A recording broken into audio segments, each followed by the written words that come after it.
পানামনগর ৪০০ বছর আগর ফুরানা। প্রিয় বন্ধুরা, আজকে আমরা আইছি বাংলাদেশের অন্যতম রহস্যময় ও ঐতিহাসিক জায়গা পানামনগর। প্রায় ৪০০ বছর আগর ফুরানা এই শহর একসময় আছিল ব্যবসা বাণিজ্যের প্রাণকেন্দ্র, কিন্তু আজকে একটা পরিত্যক্ত। আউকা ঘুরিয়া দেখি ইতিহাসের সেই হারিয়ে যাওয়া নগরী।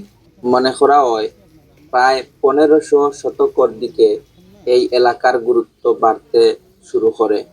সোনারগাঁ একসময় বাংলার প্রাচীন রাজধানী আছিল। ব্রিটিশ আমলও ইকানো ধনী হিন্দু ব্যবসায়ীরা সুন্দর সুন্দর ভবন তৈরি করেন। সেই ভবনগুলোর অনেকগুলা এখনো দাঁড়াইয়া আছে। ইকানোর বাড়িগুলো দেখলেই বোঝা যায় পুরানা ইউরোপীয় ও মুঘল স্থাপত্যের মিশ্রণ আছে। আপনারা গড়ের ভিতরটা একটু দেখানোর চেষ্টা করি।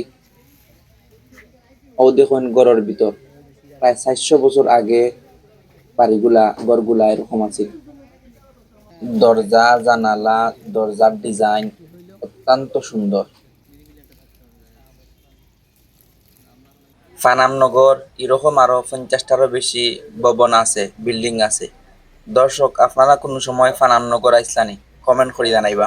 প্রিয় ভিউয়ার্স, আপনারা জানিয়ে রাখা বালা পানামনগর কোন দিন খোলা থাকে আর কোন দিন বন্ধ থাকে। প্রতি রবিবার সাপ্তাহিক বন্ধ থাকে এবং সোমবার অর্ধ দিবস বন্ধ থাকে। আপনারা পানামনগর সিটি যদি দেখতে চান তাইলে ২০ টাকা দিয়ে টিকিট কাটা লাগবো।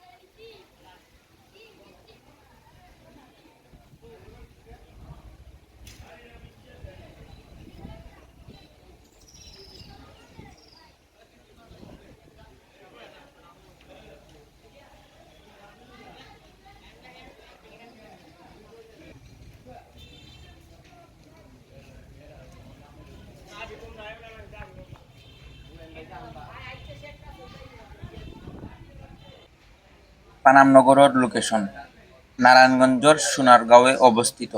ঢাকা থাকি খুব সহজেই এখানে আওয়া যায়। এটা বাংলাদেশের একটা বিখ্যাত ঐতিহাসিক পর্যটন স্থান।